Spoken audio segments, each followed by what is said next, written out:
จ็บป่ะเจ็บอยู่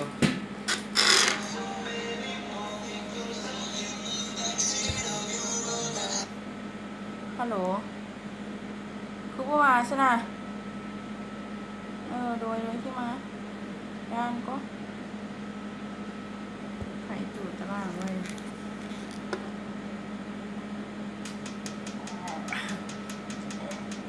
เจ็บป่ะ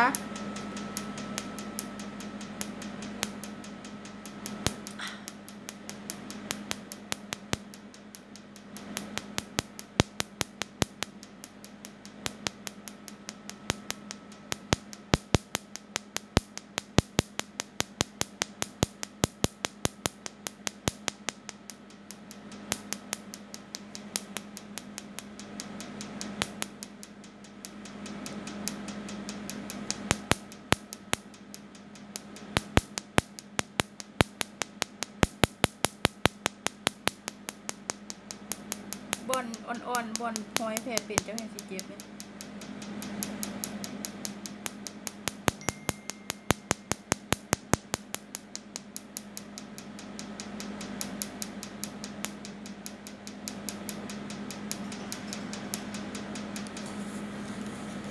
ผักให้ผักพอ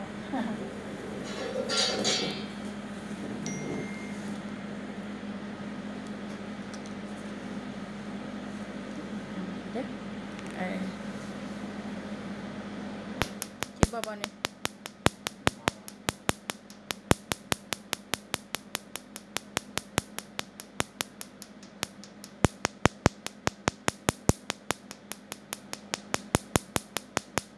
เมี่ยงบ้านเลย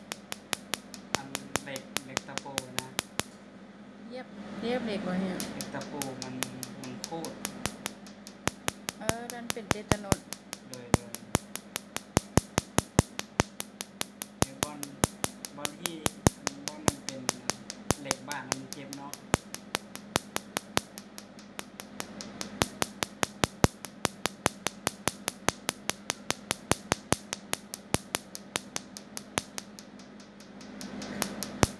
ถ้ามัน